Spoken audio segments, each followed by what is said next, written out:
I must apologize, Ebony. They've disappointed me. But then what am I saying? You know them. Oh, yes. I know them. They never told me about you. Never said there were 3 sisters. It's like collecting a set. I mean, if a guy could collect all 3 of you, that would be something, wouldn't it?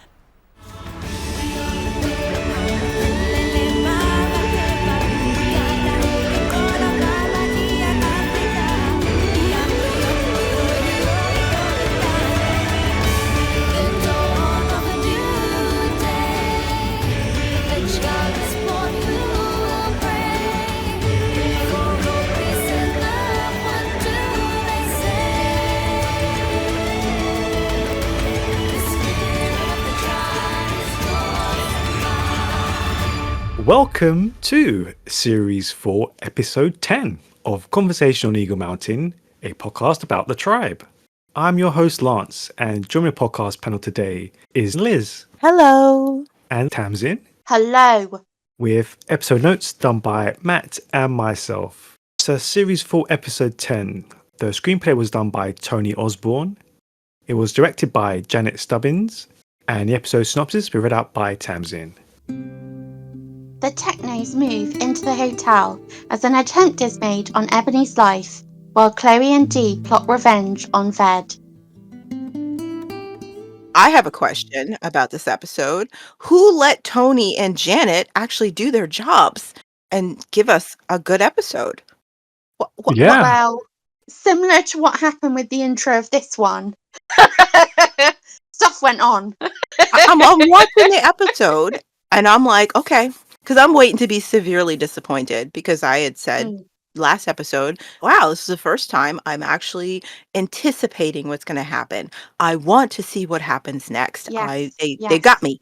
I'm hooked. I'm engaged, but I was waiting to be profoundly disappointed. And, yeah, because and we had that at the Right. start, didn't we? We had an episode, Exactly. I think, was it 3, where it was similar? Yeah, it was episode 1 was Yeah. okay. I want to know what happens, and immediately wished I never found out. You know, and so I was waiting for that, and instead, I got a great episode, and I was blown away, and I was like, "Oh my gosh, okay, who came in to do this? Who came in to direct and write this?" And here I am looking at the notes, and I'm like, "Okay, why were you guys allowed to make a good episode?" I want to know. I thought that was banned from the writers' room. You know what I mean? Like, what's going on? It felt very coherent, didn't it? Right. It was a great episode. I anticipate, you guys, that for the next year we are going to be in a toxic relationship with season 4, where it's going to treat us like garbage, but then it'll love bomb us every time we're ready to walk out the door. Yeah. With promises that it's going to be better, and you know, it'll be a lesson for all of us to be like. Yeah. I mean, it does. I can't really remember much of, if I'm honest, I can't remember much of series 4. So when I watch this stuff, it's like a lot of it I thought happened later in the series than in as early as it's happened. Same. And so I'm like, yeah, there we go. It is strange though, like false memories. Now I'm thinking, how bad is series 5, considering I think that's not too bad. I mean, look, it's not a series 1 or 2, is it? But it's not series 4. I think season 5 is more tolerable because at that point all hopes were dead. Yeah. You know what I mean? Like there was no direction to go, and it's just an entertaining fever dream. So yeah, it's just like even the cast, even the actors aren't trying anymore. Well, I think it's also the one where we spend probably the least amount of time in the mall. Right. You know. I still maintain that season 5 is just fun. It's so fun because it's like, we don't give a crap. Nobody gives a crap anymore. The actors don't give a crap. Nobody cares. And they're just having a year-long party celebrating with their friends that they're probably, you know, this is the last time they'll perform with them. So that was the feeling you get from season 5. I can't even be mad at it because I'm like, if you're going to go hard with the ridiculousness. It doesn't even ask you to take it seriously. It doesn't even try. Oh, man. Maybe it's time you learn to control yourself. I mean it, Java. It's you who got us playing nursemaids to Ebony in the first place, and I don't like it. I'm just sick of paying for you going off the wall. What do you mean pay? You don't pay anything. You're Ram's little favorite. You're on a free ride, Siv, and I gave it to you. I'm going. No, don't. Let's not go back there yet. Okay, I'm sorry. Let's just stay here a bit longer and talk to poor old James. Yeah, I know this was a really interesting scene because obviously you get a new perspective really from Siva that the two don't really get on as much as you'd initially have thought, and you get this kind of like Siva basically blames Java for what's happened with Ebony. So I thought that was really intriguing. But yeah, what did you make of the conflict here between the sisters? It was nice to hear Siva vocalise for a change and talk about how she was feeling, because up until this point she's kind of been going along with things and occasionally asking for Java to calm down a bit. But for the first time we had Siva's perspective, and also not just the way she feels about Java and Ebony, but also the way she feels about Ram, and how she is too frightened of him to even contemplate a life outside of him. When Java started talking about, do you ever think about a man and what it might be like? She basically says, yes, but I can't think like that because I'm too scared. And he frightens me. And it was chilling and interesting and gave you a perspective on her character that we hadn't had, because the spotlight has thus far been on Java and Ebony and their relationship, and kind of Java bossing Siva about. And for the first time, we heard Siva's voice.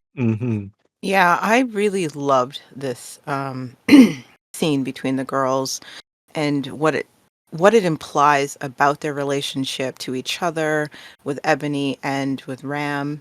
I think Siva's character with her relationship with sisters can literally be summed up with what she says. I was having fun and I was going to win. She was having a good time. And once again, one of her sisters ruined what could have been a joyful experience for her. And with the contempt in her voice, the irritation, but also the expectation, like this is just the way it always goes. Siva just wants to live her life, and somehow Ebony and Java always zuck it up for her, you know? And I just feel like that's just Siva in a nutshell, buried under these two dominant personalities. And it's just like, in this moment, she's just like, for Pete's sake, it starts with her just watching Java. This is fun for her. She's probably one of those people who tends to get an endorphin rush and is stimulated by being objectable and getting into arguments with people. Some people are like that, you know, they enjoy it. They're the type who would get into Facebook fights, you know, where the rest of us are like, why are you engaging? They find it enjoyable. They find it stimulating. It is a satisfying experience for them to just poke at the bear and see what happens. And then, of course, these guys leave the game, you know, when Java takes it too far. And Siva's annoyed because she was actually having a good time. And this isn't the first time that one of her sisters has spoiled something that could have been enjoyable for her. And I like the way the conversation, especially like what you said, Tamsin, that Siva can't even contemplate a life where she might enjoy something or think about a man, you know, a guy that she might like or be attracted to, would choose to be around of her own volition, because she lives in fear of a guy she's locked down with. And that makes you question, why is Siva here with him? How did she get into this situation? And then Java basically spells it out. You got this cushy position because of me. Yeah. You know, and it's just like, and of course, I'm sorry, I'm going to go into it. It's so clear. Like, if there's one thing I would change about Java, if there is one thing I would change about Java that would make everything she does make so much sense, I would make Java desperately in love with Ram. Because it centers all of her strange actions through the time we're with her. She wanted this guy. She was attracted to him, his intelligence, his domineering personality, even the fact that she's an adrenaline junkie and being with him is kind of dangerous. Mm, But he didn't want Java. He wanted her sister. yeah. And Mm. it's very clear that Java talked Siva into being with this guy so that she could be with him. He won't take me, sis. Do you get it? I want him, but he doesn't want just me. He wants you. Do me a solid, and we could be with him together. It's just so I can be with him, you know? And like, it's you can see Java vacillating between admiring him, being happy to be where she is, but also just enraged that she's never the one he wants. She's never his Yeah. favorite. She's never the one he picks, you know? So she even acts out in ways. So could I make him jealous? You know, could I make him notice me? What would it be like to have a man who chooses me? You know, because at that point you'd have to realize for Java, it's her sisters who always get chosen, not her. I Mm. just sorry, I But they didn't mean to don't go do there. that. I wish they No, had, but but they. like imagine how much more concrete her actions would be if that was the centering motivation Yeah. for Java. I love this man. I love him so much. He makes me angry and jealous and makes me want to lash out. And you know what I mean? Like, I just want him to look at me first, rather than Siva or Ebony, you know? Like, From her perspective, it's happening all over again because firstly it was Siva, and now it's happening again with Ebony, and she can see herself getting further and further away from what she wants, and also further and sliding down the pecking order. Mhm. And that neither Ebony or Siva want it. Also, yeah, you can. I mean, I think that would have been a great idea. I also think the way, like, Siva, you know, she calls Java out. She gets angry at her.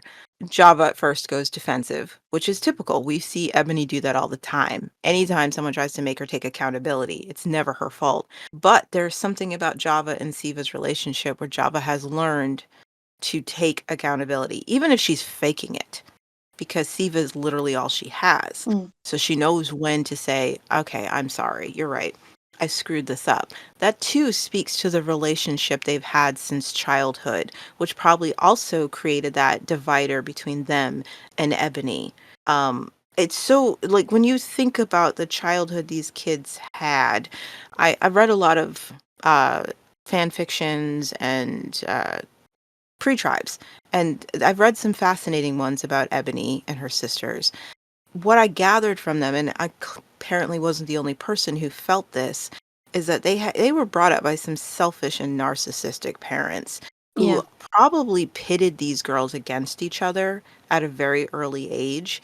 And Ebony, being the youngest, was always at a disadvantage because she was the youngest, being pulled into this. Now imagine, I'm just going to throw out a scenario.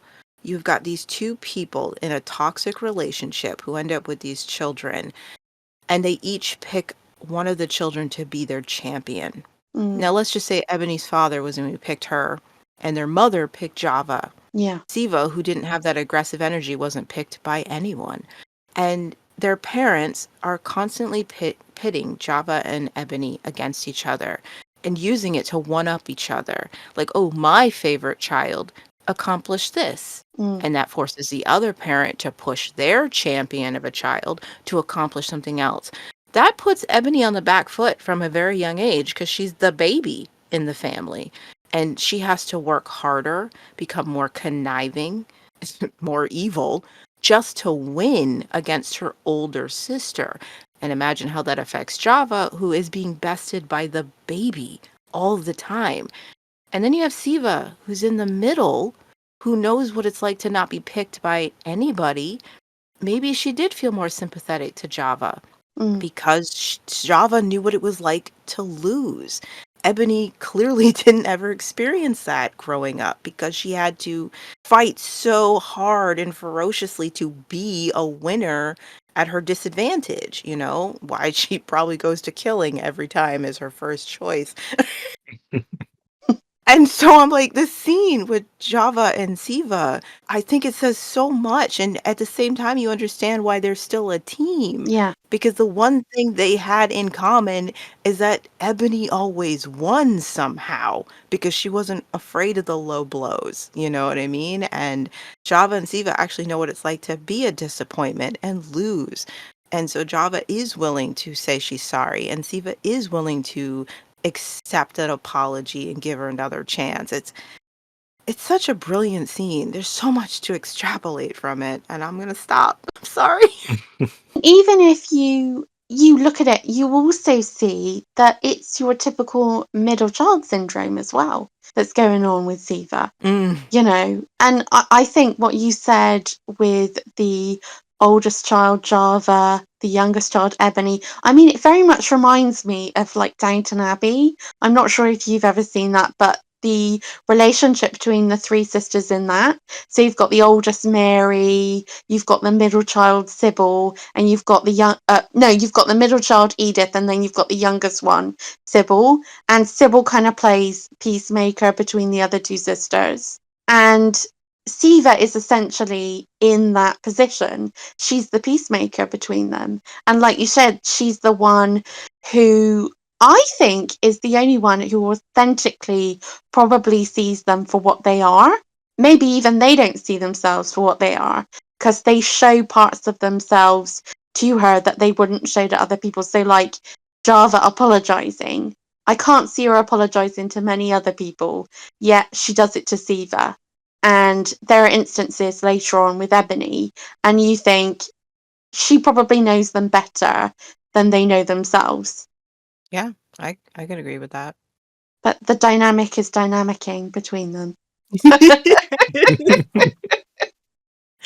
Yeah, I was surprised at how much I enjoyed them together and enjoyed Java and the subtlety in the acting. Yeah. It was just really good direction. There's a lot happening there. So much that could have been done with her and why she's does what she's doing at any given time. And I don't like to do spoilers, obviously, but I wanted to pick up something, which is this fixation that Java has about Ebony, and that she can't really think straight whenever Ebony's in the picture. And she starts to do things that are not just bad for Ebony, but are actually bad for herself. Mm. She does not put her own best interest when it comes to Ebony. And we see that play out in the end. Because she's so fixated on Ebony, she gets herself into a position where she can't back out and she can't back down. She has to do this thing. And we won't talk about what it leads into, spoilers. But I thought it was interesting because the seeds are sort of, you can see that here. Now that Ebony's involved, Java's becoming dangerous and fixated, and she's starting to do things that are sort of desperate. Mhm. And I just thought that was really interesting that they brought this out in her character. Yeah. Java reminds me of a caged animal, Mm, you know? And she doesn't even know it's a cage in some ways of her own making. Because Ebony mm, also is in a cage of her own making. But I imagine if you're Java, Ebony manages to look so liberated. mm, You know, she casts off her chains and just does whatever the frick she wants and everything works out for her. And Java can't figure out how to do that for herself.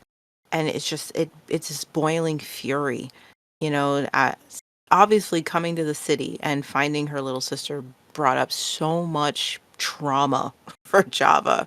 And like you said, she becomes incredibly self-destructive because she mm. can't just move on. She can't let it No. go, you know, and I felt like the actress was really creating a nice manic energy of someone who's a chaotic ball inside of her own head due to a lot of trauma brought on by what their parents clearly did to them. Yeah. And their personas were affected in different ways.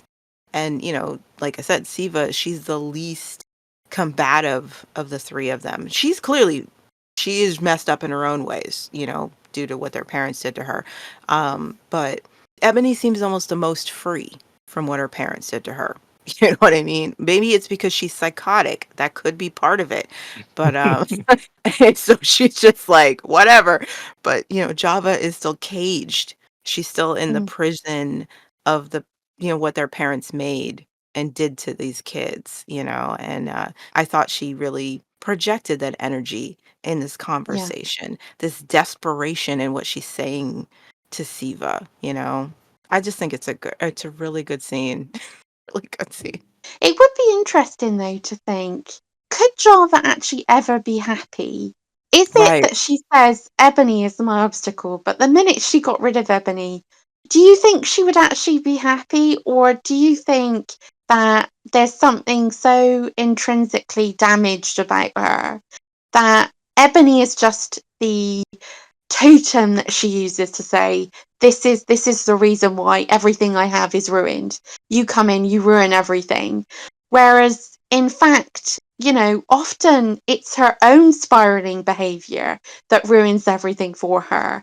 And I just wonder, was there a version of her before they went back to the city where she was actually happy?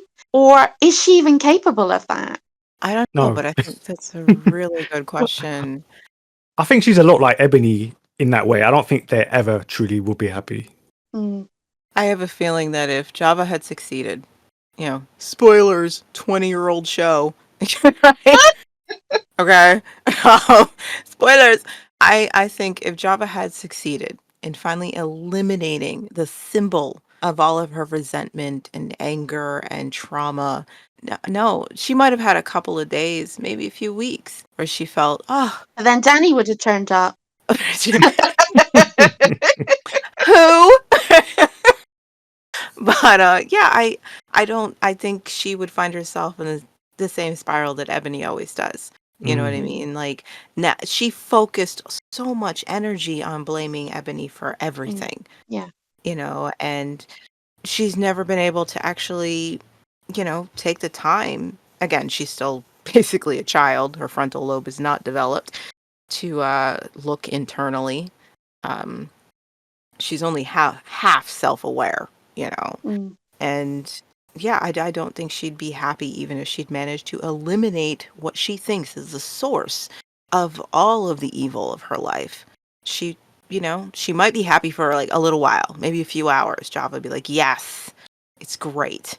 But then when she still doesn't get what she wants, when life still doesn't work out for her, who is she going to point it at now? Yeah.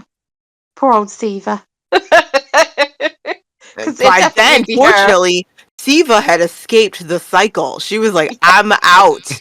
You guys are the problem. I'm gone. So she wouldn't even have Siva to do it too.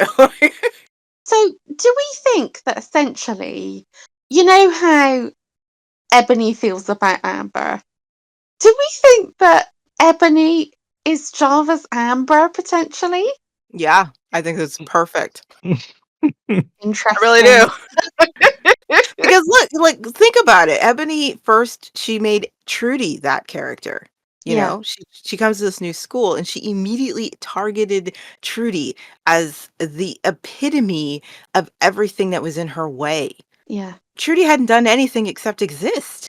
She was just there. She was just, the coquettish, perfect brunette that the boys liked, and she was like oblivious to it. And Ebony was like, I freaking hate you. I want to watch your world burn. You know what I mean?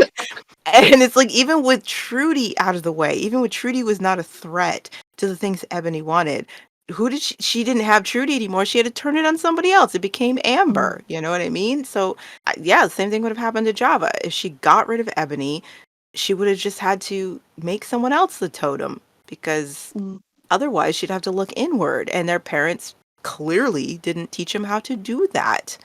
It's like they say, certain personalities respond to abuse and trauma very differently. Some cases, people just, they grow up messed up and they try to do the best they can. And others, you create a serial killer, because their Mm. personality was just, that was the wrong person to abuse. Okay, let's move on to the following scene.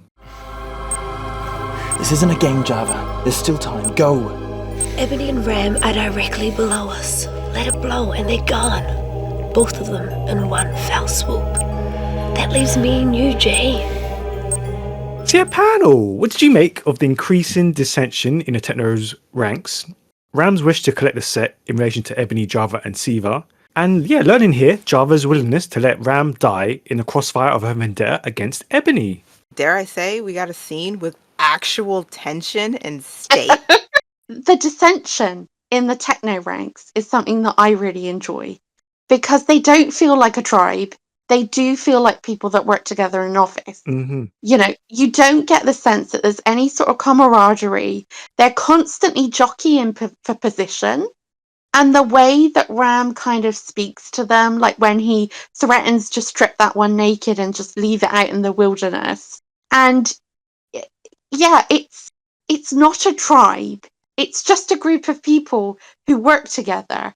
And of course there's dissension because they have less, you know, when you think about the mole rats, even when you think about the chosen, you know, they're all united under one flag, or they have similar sorts of ambitions and wants for the rest of the world, and they want to make a difference.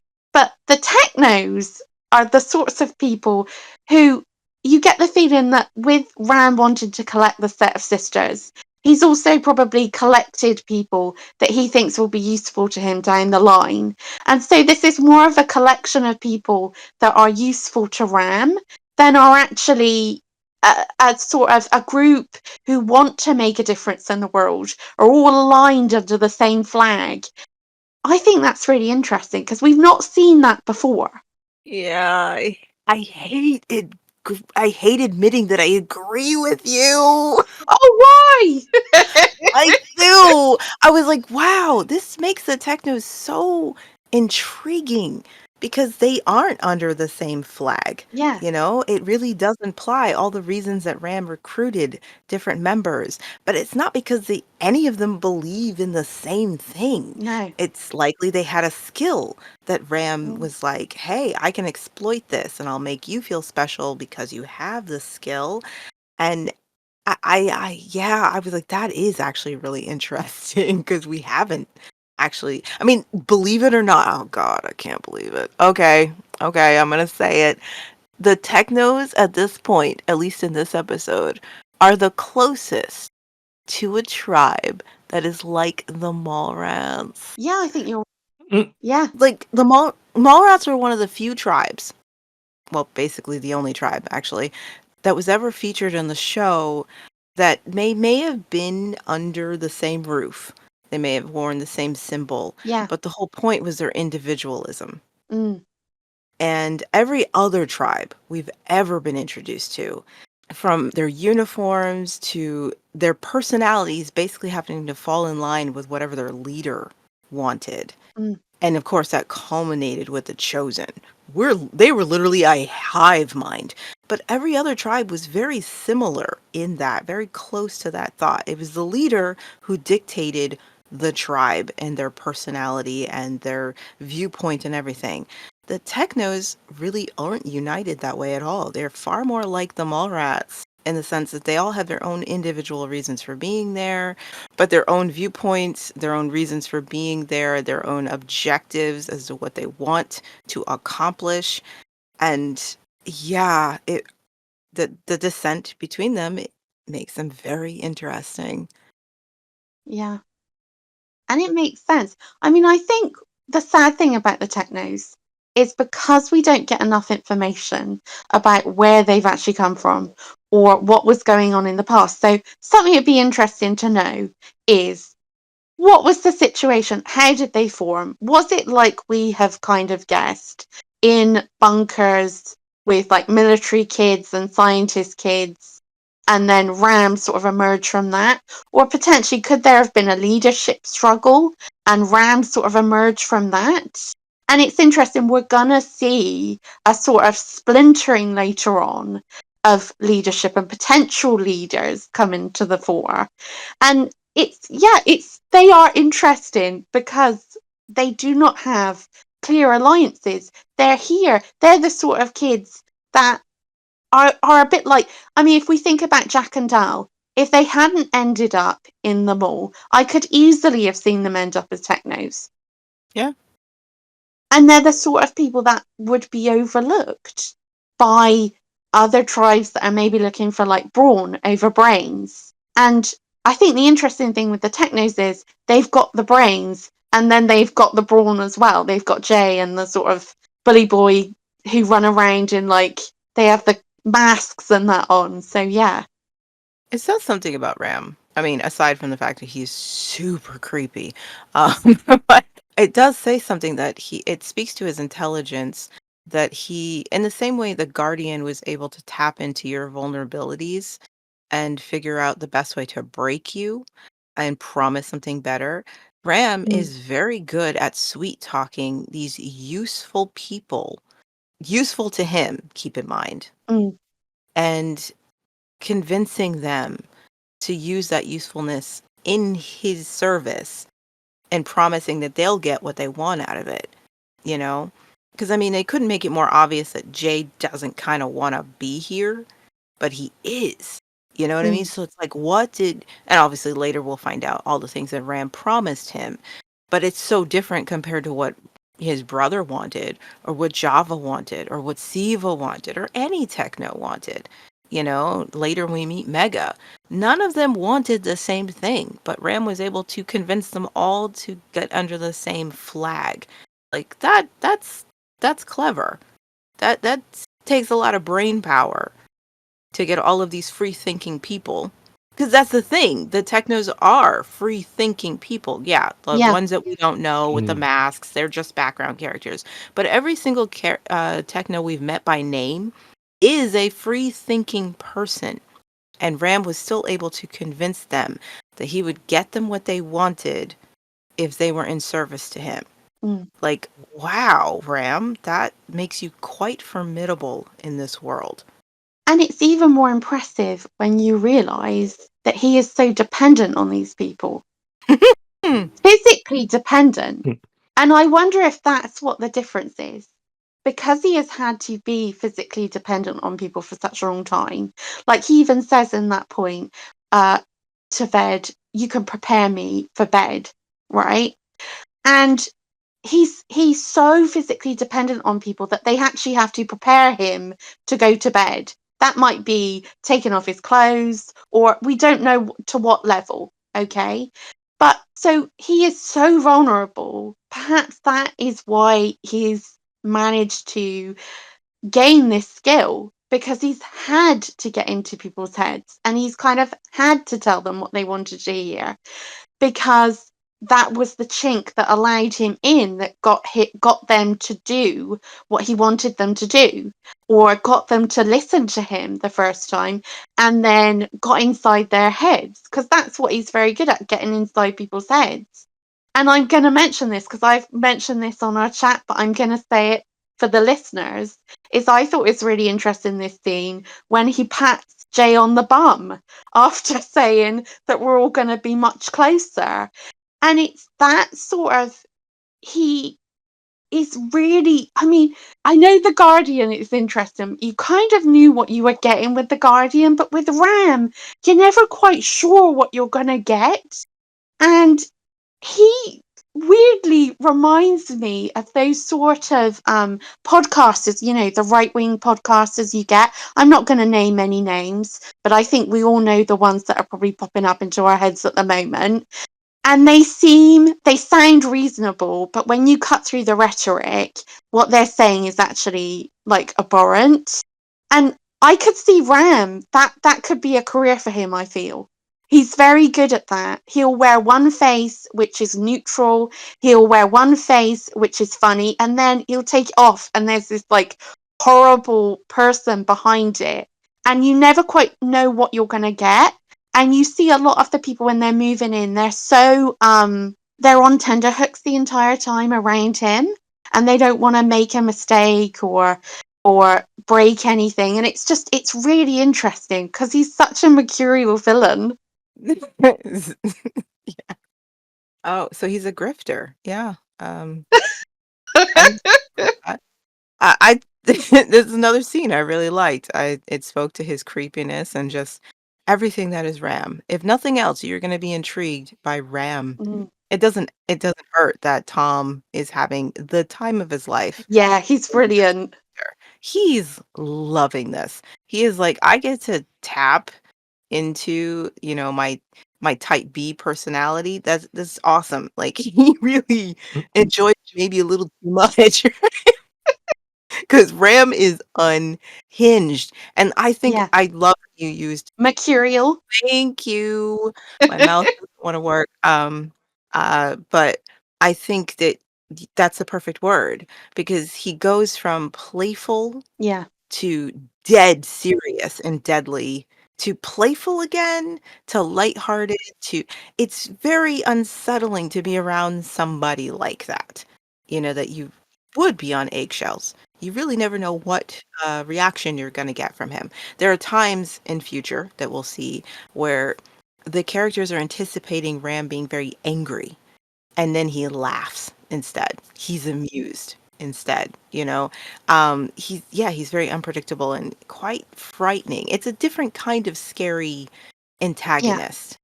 We haven't ever gotten one like this, and I will say, even though I don't like Ram in season 4 as much as I like him in season 5, because in season 5 they clearly told Tom, screw it, just do whatever the frick you want, and Yeah.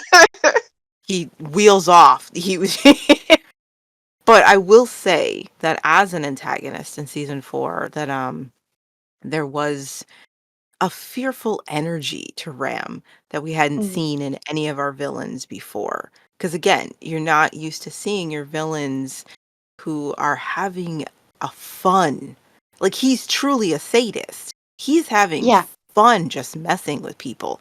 It's his favorite thing in the world, knowing that he's got you on the edge of your seat, constantly afraid of how he's going to react to anything. You know, uh, and him just marching up to the hotel in the middle of the night. Ebony's in bed. Like they're asleep. They're bunkered down and he just shows up, moving in. I wish every red flag was as obvious as Ram. I swear to God. You know what I mean? I really do. It's so unsettling. It's so creepy. Mm. Mm. Yeah, that's what it is. It's that unsettling. You can never settle with him Never. because you wouldn't Never. know what was coming down the line. He will not let you get comfortable. No. And that's what he enjoys. Just when you're like relaxed. No, no, no. No. He appears at your door. Oh, and the things he says about okay, first of all, I just love these scenes. The lighting is really gorgeous. Ebony looks amazing. There's just this Mm. lighting of her on the stairs staring at this man who has just wheeled his way into her home and as he's staying there now and she knows there's nothing she can really do about it. That power differential, fantastic. Great exercise of your antagonist and stretching their muscles, letting you know Mm. where the control always is. He embodies so much creepiness. He's the creepy stalker playing as a nice guy. He's doing you Yeah. a favor. Ah, my gosh. If there was thought put into this, thumbs up. I'll just say that. Well, I just want to raise something. Is what I was going to raise is you've brought up a really good point, which is the position of the stairs and his ability to put her on edge while she is looking down on him hmm is incredible. She's Yeah. looking down at him. It's framed that she has the position of power. She is above him, and yet he is telling her everything that they're going to be doing. I'm moving in now. We're all going to be living together. It's going to be great. I think that's one of the really good things they do with Ram. He's lower than everybody, like in Yeah. height. He's in that ridiculous wheelchair, which I'm never giving a pass. But he's lower than everyone. He has to look up to everyone. And they use that to show that regardless of what would be the traditional filming exercises of, because usually, as you just said, Ebony's up elevated. She's on the stairs looking down at him. This Mm, is film language to mm, visually show the power differential between people. And yet Ram is lower than everybody all the time, and they use that to flip it on its head. Again, I yeah. don't know if there was thought put into that, but In an episode like this, it becomes all the more obvious that Ram, despite being lower, always feels like he's on top of everyone. Like he's always got his boot on your neck, even though Mm, he's craning his neck to look up at you.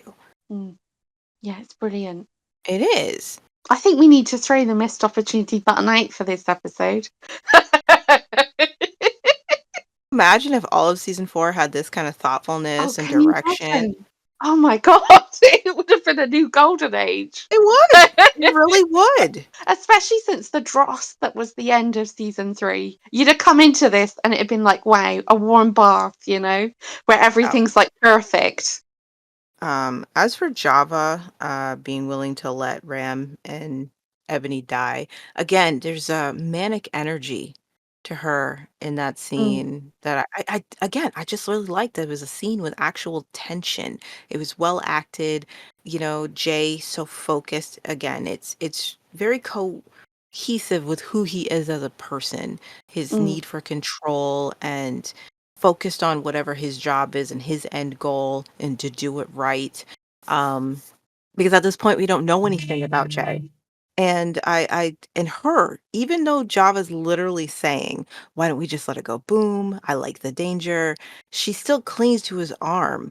Like yeah. there's a natural, oh my gosh, I could die in this moment. It speaks to how unhinged and unsettled she is mentally and emotionally. And again, this would be even better if the through line was that she is in love with a man who will never pick her first, and this is a moment of reacting by jealousy, of being a young person just in the moment, not thinking about the future, the outcomes, anything. Uh, Mm, and a desperation for somebody to pick her first, like throwing herself at Jay, mm, you know? Because when she says that to Siva in the casino, none of her past behavior really backed up that she was into Jay, like personally into him as a person with a personality, but more like he's like just a way to somebody, anybody. Like it wouldn't yeah. have to be Jay. It could have been anybody. He just happens to be a good-looking person. I never got the sense that she had fallen for Jay, that she was in love with Jay. It was more just I would take anybody who might pick me first. Hell, she could even be looking at Jay as a way to get Ram's attention, just anything. I just thought that was a really good moment between the two of them with the wires and the constant flickering to the countdown. Uh, That was just really well done. Mm, I was going to jump in a little bit there. I did not get Java's motivation in that whole scene. It just felt off to me. All of a sudden, Right. she was like, "Oh yeah, I'm happy to the thrill of about to die." Like it just didn't fit with anything that we've seen with her before. It actually was a bit off-putting for me. I was like, "Where's this coming from?" Like I just didn't get it. It just didn't I agree. When there's no actual through line for why Java does anything, this is very confusing because it's like, wait a second, why? I thought you wanted Ram's attention, and now you're willing to let him blow up, and you're coming on to the next guy. You'd let everyone not just blow up. not just letting him blow up. She was like willing to die herself. Like, okay, if we Right, go, we go. right. Like, what? So Where's weird. this come from? This nihilistic attitude. Like, what? But this, again, it's almost like every episode in season 4 is self-contained at this point. Um, in this little bubble of an episode, it feels like someone was trying to delve into her psyche. mm, Like I said, this manic energy she was clearly directed to have yeah. for Java, and again, if her motive was I'm in love with someone who doesn't love me back and she's a broken person, you could argue that this manic energy is that of a young person who's not able to handle this rejection, um, is angry, lashing out at the unrequited love target, I don't know, maybe it's just the way she's acting it that I thought worked for me in this episode by itself. Yeah. I'm not taking into context the whole story. Just in this episode, there was just something there that the actress was really bringing to the psychosis of whatever Java's going through in this moment. She's clearly relieved when the bomb doesn't go off, So it's like, were you just riding the high of this That excitement? is what it feels like. And it does feel like we spoke about in the previous scene where she feels so desperate. And I do wonder for her if she's come to the conclusion that she doesn't know how to get rid of Ebony and that this is like an opportunity that's been handed to her by somebody and she could finally get rid of her and also she could throw Ram into the bargain. And I think that, And she's so angry at him, like, ooh, you yeah, know? but also, at this point, she's probably thinking, I know what makes Jay tick, and I could run him, but I can't run Ram. I can't get in there because he's, like you say, not really that interested in me. And Siva won't do the things that I want her to do, and now Ebony's, back on the scene. It's a clean slate. I could still have the Technos. I could still be on top. Wonder. I wonder. Okay, you know what okay, I am not a psychologist. This is armchair psychology. Let's just keep that in mind, okay? This is just me speaking from having lived a life. Okay? They say if your experiences with love and family and security has been completely chaotic and toxic and abusive, that you might be one of those people who is uncomfortable with actual security. Like you don't know what to do with it. For example, I think Sex and the City has a perfect example of it. Main character, curly blonde hair, is her name Carrie or whatever? Carrie, yeah. Right. She's in love with Mr. Big, and that is clearly a messed up relationship. He's just using her. This is not real love, but her insecurities get in the way, blah, blah, blah. Point is, that's screwed up. And it implies that Carrie's always had screwed up relationships with men who let her down, not been there for her. Dad abandoned her, blah, blah, blah. She meets somebody who is there. Aiden, I think.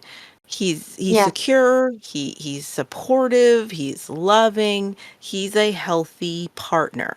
Carrie rejects that. She doesn't know how to handle it.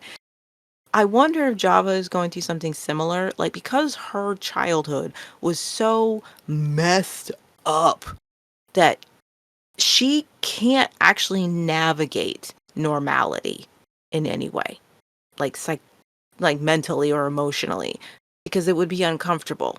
She wouldn't even know what to do with healthy, normal attachments to somebody because that's not what she knows. That's not the norm.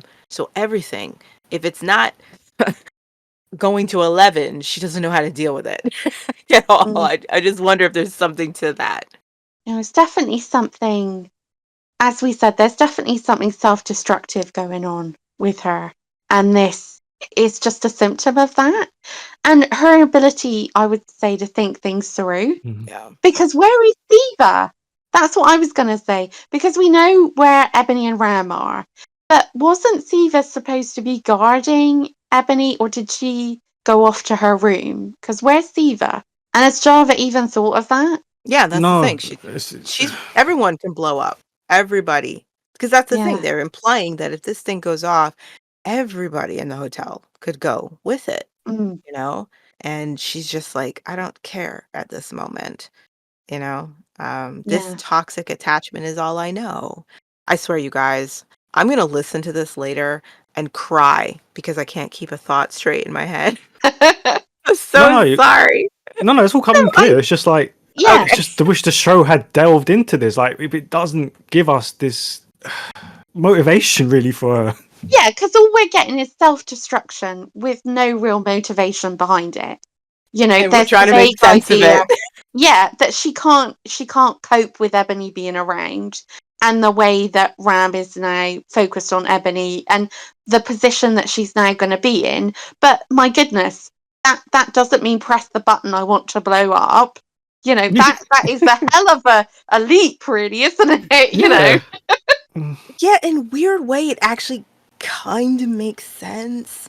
Um, Really? okay, I only when I was a teenager, I had a lot of suicidal ideation. I didn't actually want to die. Okay, I want to make that clear. I didn't deal with depression or anything like that, so I don't want to speak to that topic or be insensitive to anyone who actually did feel that way. I can only speak to being very dramatic when I was young, and to me, the epitome of romance was dying and the guy that I liked mourning me. Like, Okay. I know that sounds really, really messed up, but it was like I literally had those thoughts of, you'll be so sorry when I'm dead. You're going to wish you picked me over her. Again, I had no plans to actually end myself, didn't want to, but I fantasized about that guy being like, oh man, now that she's gone, I realize. Oh Jesus. Yeah. And so when I see her acting this manic over the idea of blowing up the man who, like I said, in my head, she's actually in love with, I get it. Because again, she's not thinking, dude, you'll all be dead. Like, you aren't going to actually see this guy mourn you or think twice and realize you were the sister he should have picked all along, blah, blah, blah. You're not thinking about that because you're 17, whatever, you know? So it kind of makes sense to me that she's just this messed up about it. Or maybe I'm just trying too hard to make sense of Java's character. No, I do think there's something in there actually. But yeah, I mean her ways about things are just very peculiar. They're very strange, aren't they? Her thought processes are strange. But that we have seen her do that. She spirals like that, doesn't she? So yeah, I mean that may well be the thing. I don't know. We're just putting But- way too much thought into it. We're putting a lot of fantastic thoughts, but I just, yeah, it's just a shame the show didn't think about half of this.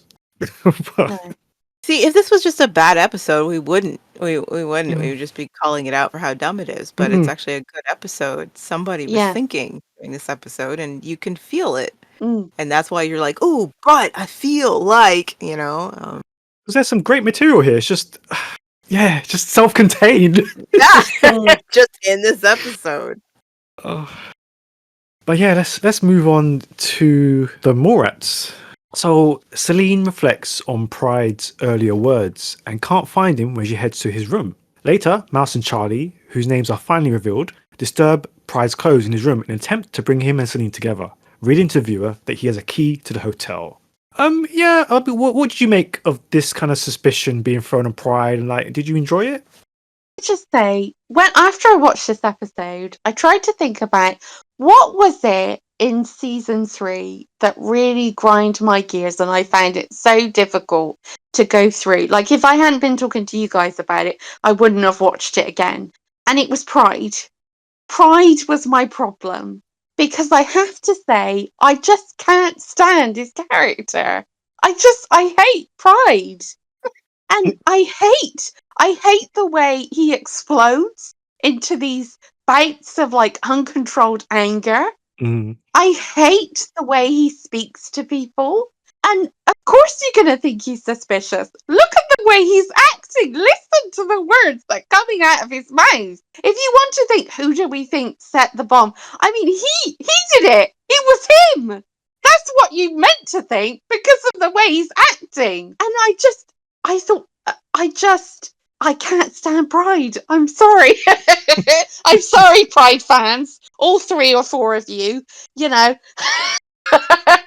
it's him. He's the problem. Anyway, I just wanted to put that in there. I had nothing to really bring to the conversation. I just wanted to say that.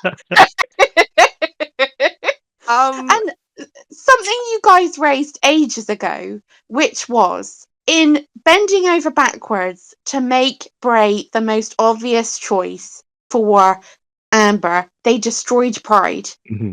And I think, we're living through the end of days with Pride, really. It's only going to get worse from here. It's going to get worse from here. Anyway, you go, Liz. While I liked the scenes in the mall, which is a first in this season, I actually liked these scenes.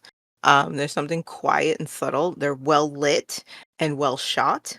I actually enjoyed these scenes. Yeah, I didn't like his outburst either.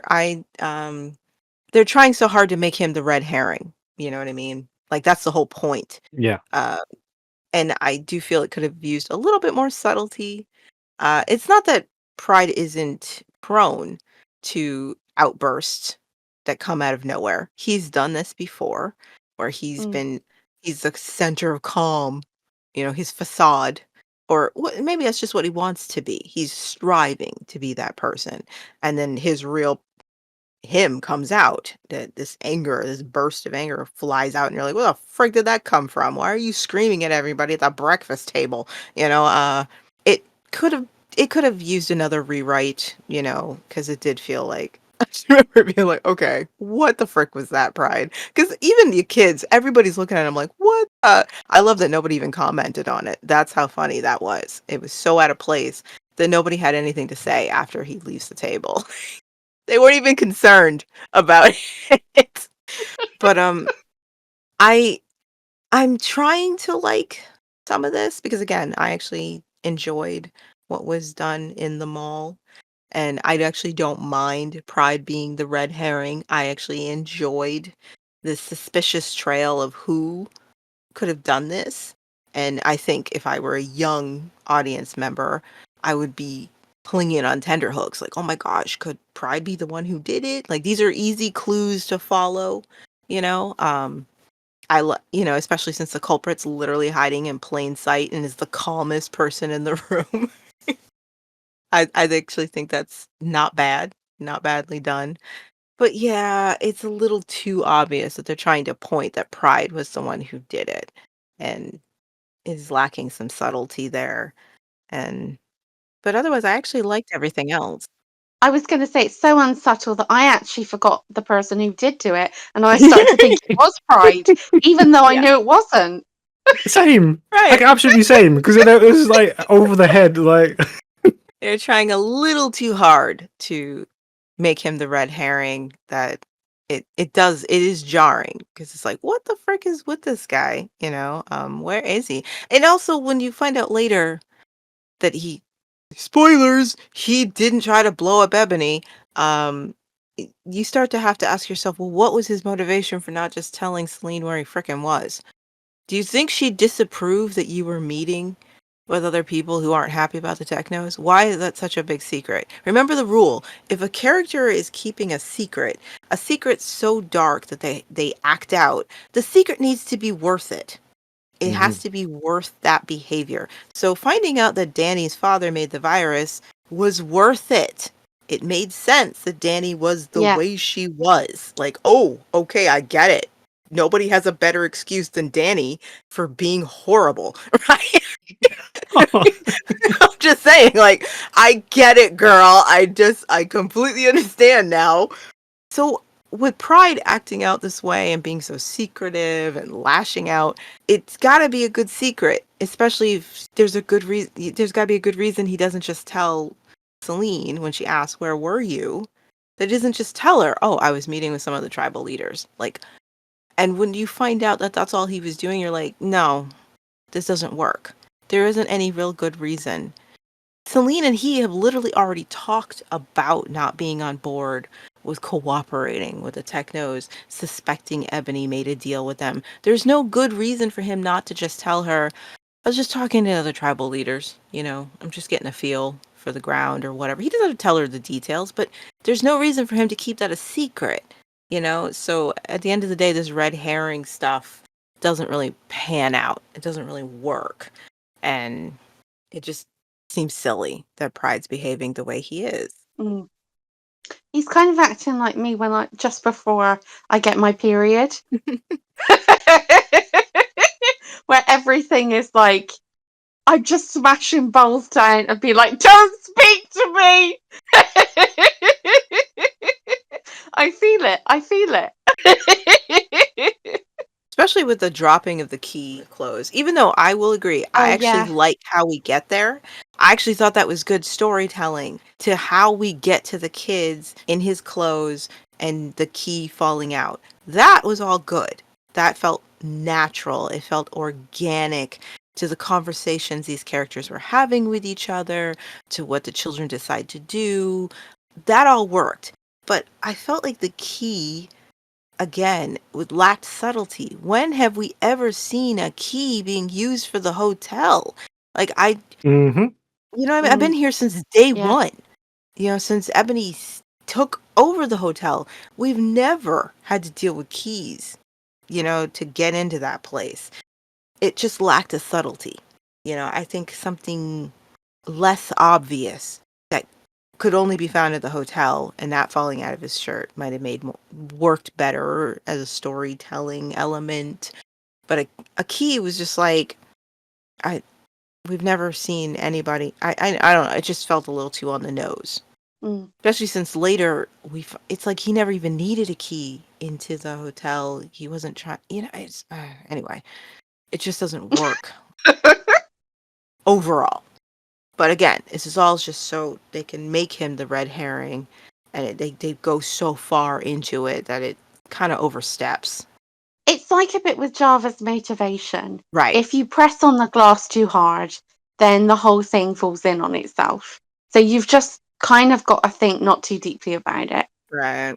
Let it wash over you, or in this case, just let pride scream abuse into your face. I'm gonna have to agree with Tamsin. You take Pride out of the equation, and all these scenes in the mall are great, actually. Yeah. And I don't even hate Pride. But I agree. He kind of brings some of the scenes down because, again, they're trying too hard to point the finger that he's the one hiding something. But everything else, I think, is fantastic. I love these scenes in the mall. Granted, I will admit, I don't care about the plot.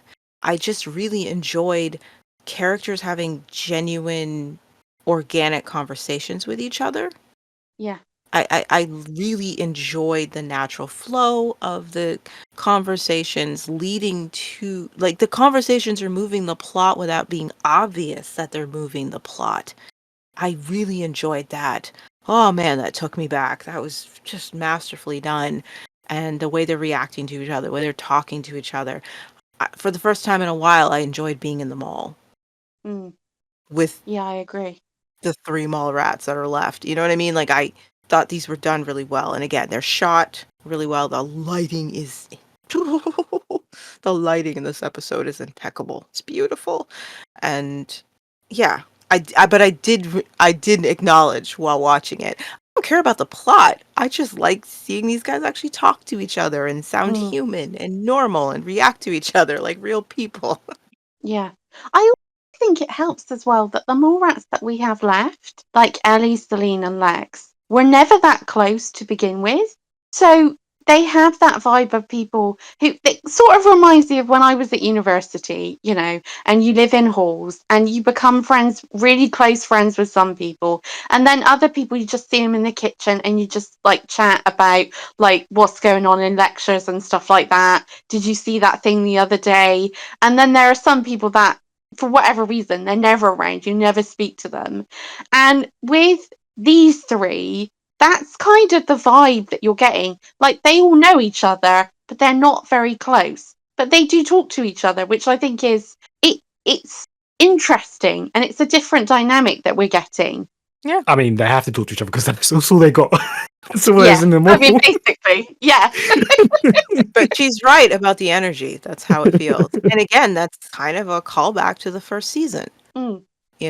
These kids were in pockets of closeness for whatever reason, but they were all there by necessity. They weren't friends, No. And Yeah.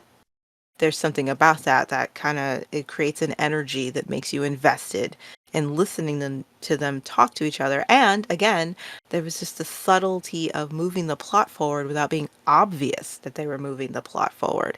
How Mouse and Charlie come to the conclusion that, to move Pride and Celine closer to each other, because they've already decided we want them to be our new mom and dad.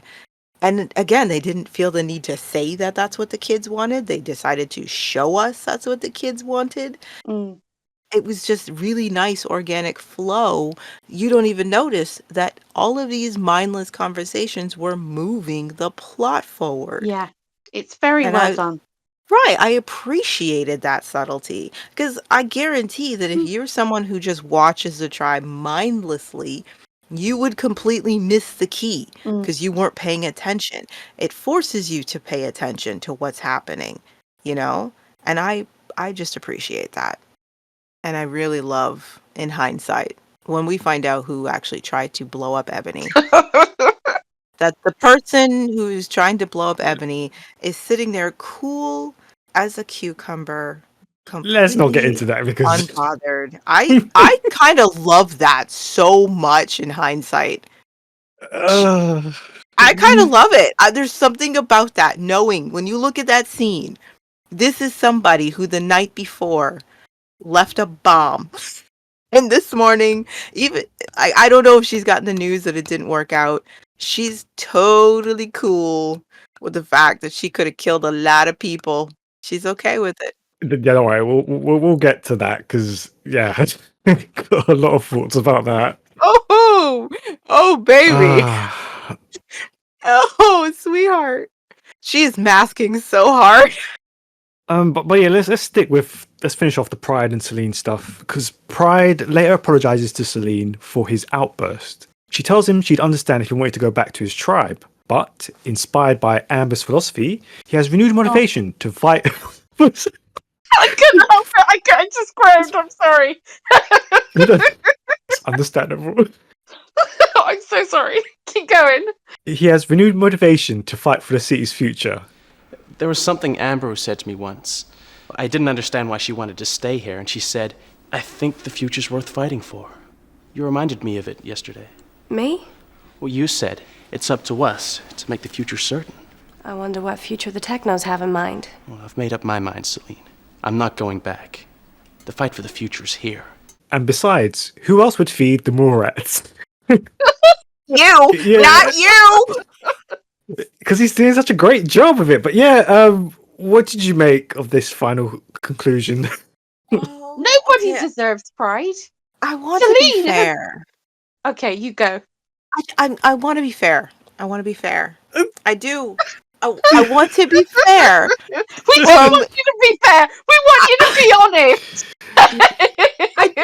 I don't think it's This scene, come on, this scene. It's not improbable that Pride would harken back to Amber as his motivation. Let's remember, guys, this was the same person who was willing to abandon his tribe until he found Amber.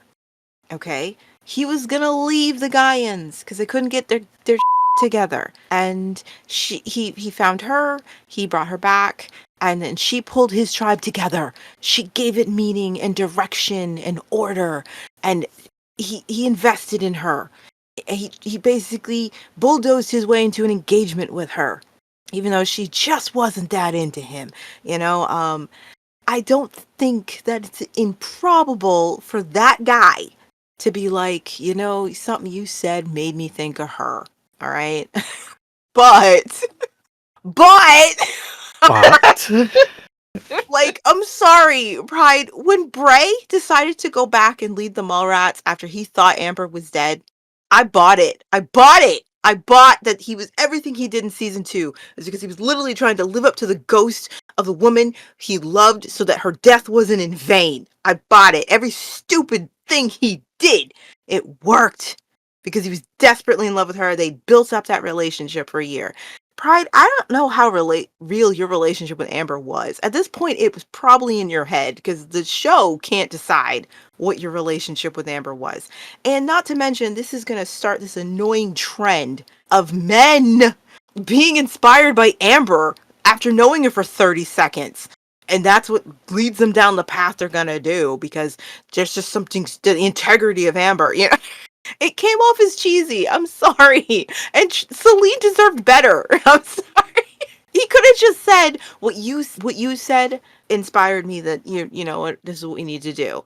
Instead, comparing her to Amber, and that's why he's gonna get his ish together. I just didn't like it. I didn't like it. It's just empty. It's just empty. Yes, Like Pride, it's you so do not like the empty. city. You do feel like you've always felt like an outsider, and you've shown that you don't even care about any of the goings on in the city. So like you pretend now, like, oh, I'm going to fight for the city, just because of Amber. It's like, oh, it's just nonsense. I Just would have words. It I would have really is. respected him more if he had just been like, "Look, I'm feeling something between you and I just want to be useful to you." Yeah, Like I would have just respected something like that that. Yeah. more if he literally it was directed that I'm motivated by a girl who I think is awesome and I want to be useful and I literally have nothing to go back to. Like I would have respected that more. Mm. But I think, I mean, let's be honest, Pride as a character has overstayed his welcome and probably shouldn't have come to them all and definitely shouldn't have overstayed to season 3. And this is a great example when you're not sure what to do with a character, but you have to fill a space. So, like, Celine and Pride are basically, we've got Amber and Bray at home. That's the vibe they're giving, right?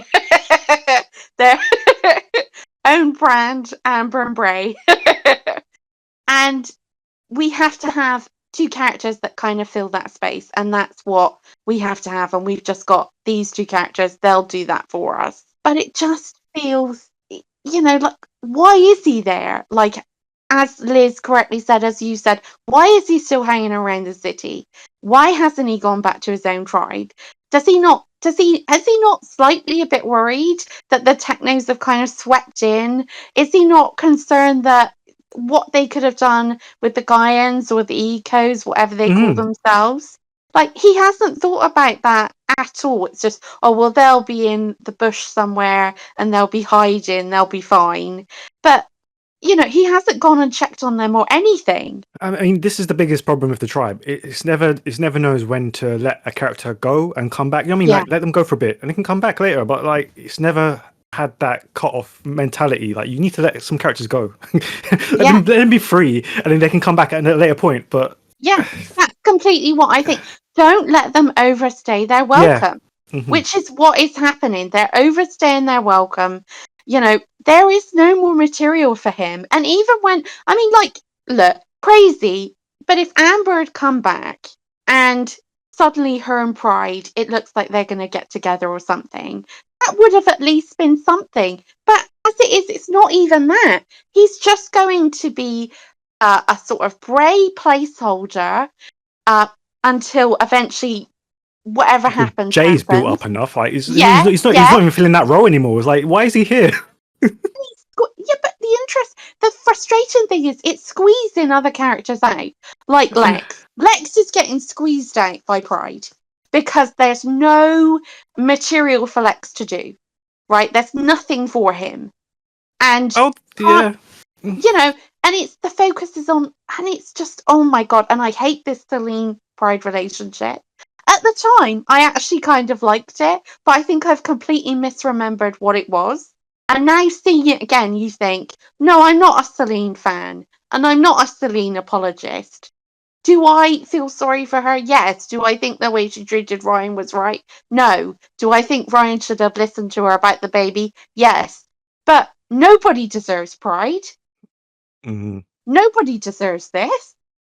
And he's one of those quintessential nice guys, I would say.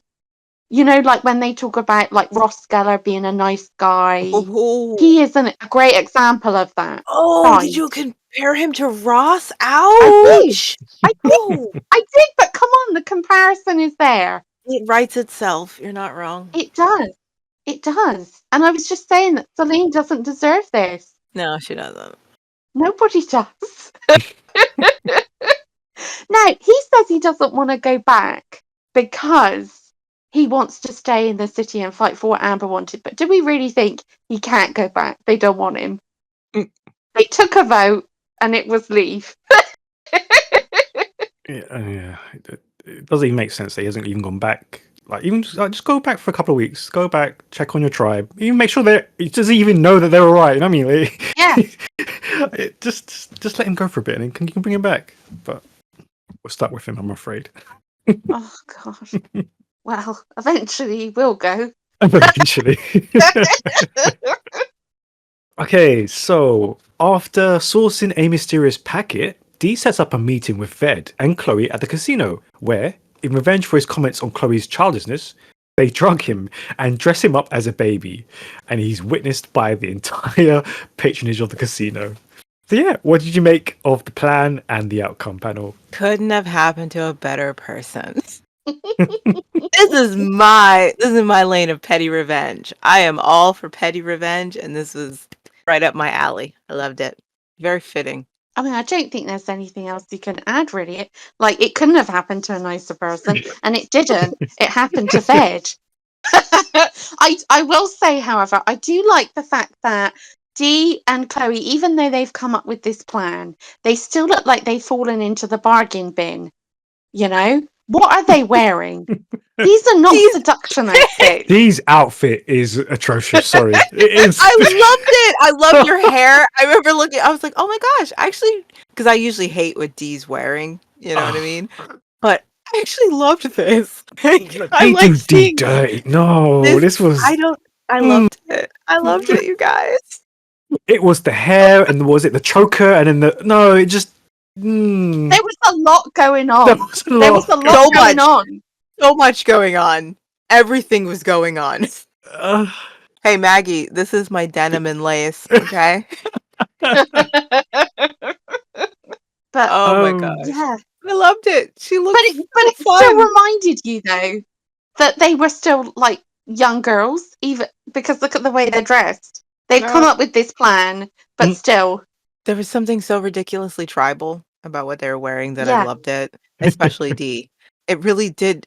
What I loved about what Dee was wearing, I'm not saying that this should be on a runway. I'm not saying that this should be incorporated at Kohl's or Target. I'm saying that I believe that this is the outrageous outfit someone would put on in a world where you can literally just wear whatever the frick you want.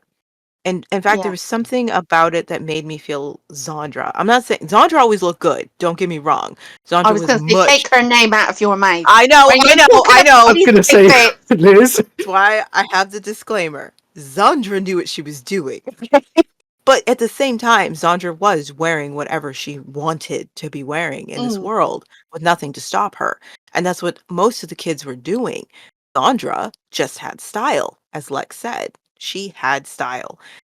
Dee clearly has a different style, but I just appreciated the fact that she didn't look like she was wearing something cultivated, which is what most of the characters tend to look like, especially seasons 4 and 5.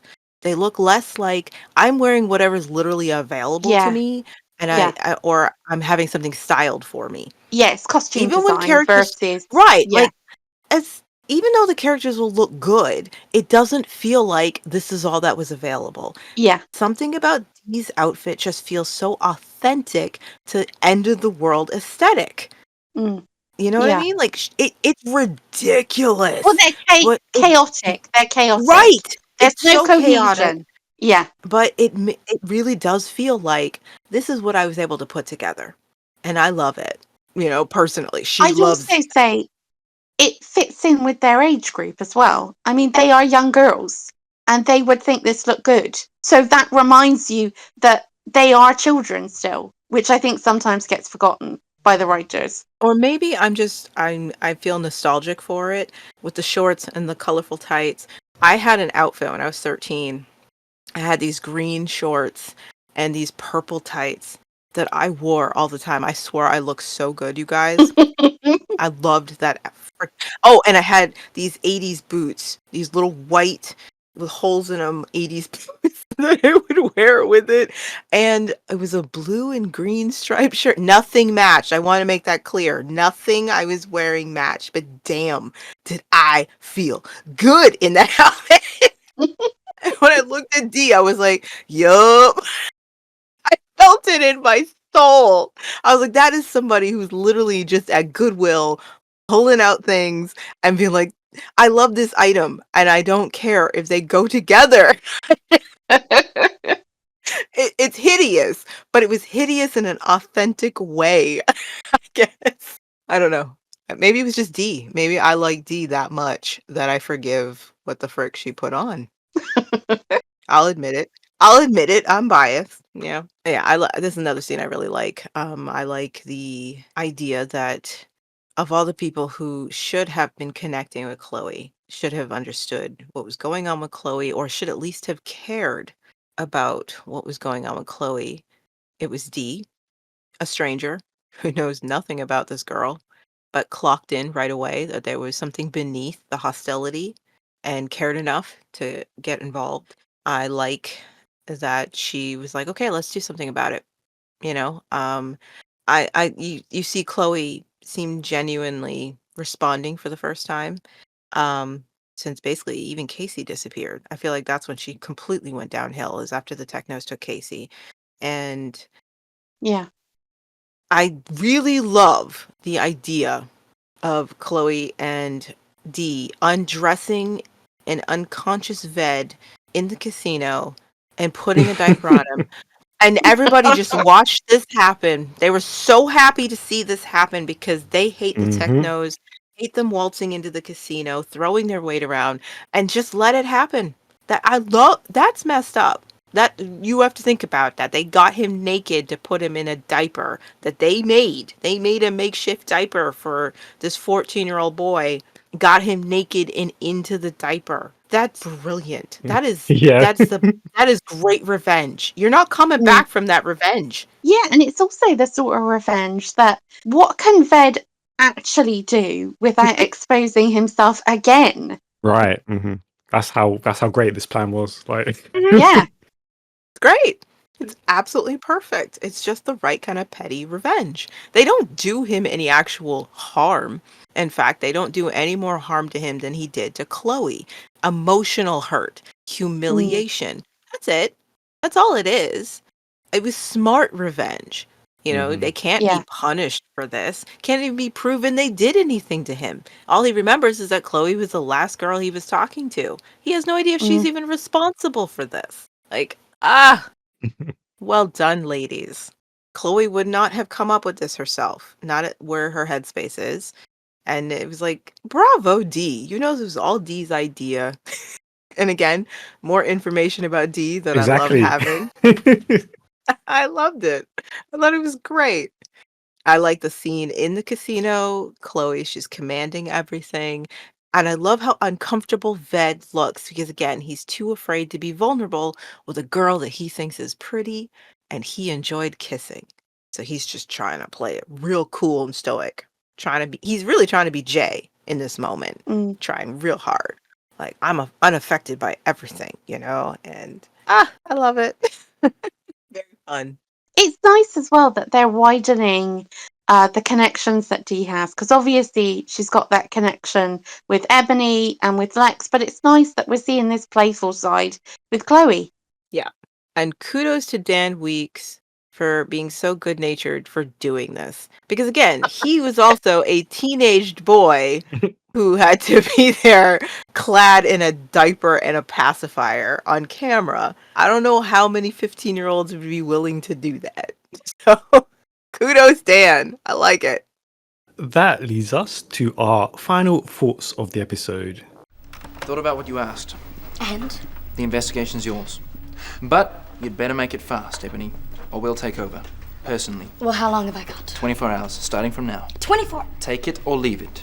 And she ropes in Lex to help her so they can prove their worth to the Technos. Yeah, any thoughts on that last scene? Why'd she rope in Lex? Thank you. You know why. You know why. Because he has nothing else to do. Oh, yeah. Oh, the writers went, what have we got for Lex? Nothing. Honestly, Literally nothing. I just felt embarrassed for both of them because I was like, we already know that our heroes of the story they suck at investigations. Ever since the first investigation with Bray's water trial, like they suck at this. And so the minute Ebony was like, I want my own investigation, I'm like, so nothing is gonna get accomplished? That was my first thought. Like, why? Just let the Technos handle it at this point. Like, you guys have proven you can't do investigations. Your investigations center around asking questions, a person lying to your face, and you not being able to do anything about it. It took me back to Bray's water trial, and it kind of hurt my soul a little bit when Amber's like, "We'll have an investigation," and the investigation required just asking people in the tribe questions who were obviously lying to you, and there's nothing you can do about that. Like, It just reminded me of Pride trying to ask Ned. right? The whole, it's like, Your this is so investigation stupid. sucks. Why? Just let the Technos handle this one, honestly. I'm really I get it. They gave Ebony actual good motivation as to why. She's like, I want to handle this myself. I get that. But investigations are a joke in tribe world. Mhm. So it doesn't have the weight they think it does. And come on, Ebony, you trusted Lex with this? I thought you wanted to find out who was trying to kill you. Why ask him? No offense, but come on, why? Ebony, you have a history And I with mean, this the man. clock is ticking. The clock is ticking. Exactly. Yeah, exactly. She would have been better off asking Dee. You know what I mean? Like, why are Right. you asking Lex? But we need to give him something to do. We got to give She him would have been better something. off just at least trying to do it herself. Why did you delegate this? Like, are you that lazy? Are you that, like, you lack that investment to find out who tried to kill you? I'd understand if Ebony wasn't a target. I could totally understand her fobbing this off onto someone else because she just doesn't care that someone else's life is threatened. Ebony, it was your life. Somebody tried to blow you up last night, and you just put finding the answer in Lex's hands. Lex, who had you in a cage, and you were able to get out by simply seducing him. Ebony. Crazy. It's crazy. You know him too well. Why would you put this in his hands? But I suppose if you didn't have that history of how crappy this group is at investigations, you might have found this a bit thrilling. You might have actually thought that Lex was going to get some answers. But those of us who have been around, oh man, you're only going to find out when the culprit comes clean of their own volition. Mm. Yeah, it actually gave me flashback horrors, like I'd been in war. The minute she said we're going to do an investigation, I was like, oh no. No, I hate your investigations so much. They're the worst. But I'll give it a compliment. I actually did like Jay's energy in this episode. I'm going to give Jay a compliment because I actually don't mind him too much in season 4. Block of wood that he is. I like him. And I liked his energy in this episode. Yeah, it was alright. Yeah, begrudgingly. Come on, Lance. It wasn't bad. I was No, the episode was intrigued. good. Jay, I'm Yeah. talking about, but Yeah. no, He's this was a good actually- episode. This was He's really actually good. doing some stuff. He's actually kind of emoting. There's some subtlety in his face acting. He didn't and mind the his tone bum of his being voice. touched. Right, you know what I mean? He's accepted sexual harassment's a part of this job. You know what I mean? Like, there's some Yeah. subtle things going on with Jay, you know? And again, he is selling the stress and the tension. And there's even a moment when that scene you were just talking about where, you know, Ebony's like, I want to head the investigation. There's this subtle moment where he's giving orders about stuff because he's trying to arrange the hotel for Ram and secure it and stuff like that.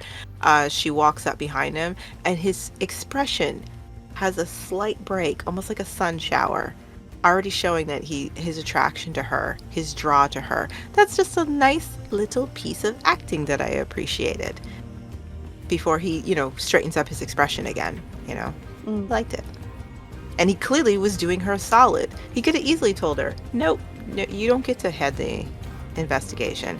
He went to Ram and pled her case. I'm like, that's cute. The two psychos are finding love. Okay, cool. That brings Series 4, Episode 10 to a close. Thank you very much to the panel, and you can show your support by clicking on that like and subscribe and following us on all the major platforms. You can also leave us a comment or get in touch if you'd like to take part in a future episode of the podcast yourself. Just search for thetribe.co.uk or Conversations on Eagle Mountain. You can also throw us a donation. Just head on over to buymeacoffee.com/thetribe.co.uk. And we'll see you next time for episode 11. Until then, bye. Bye. Bye.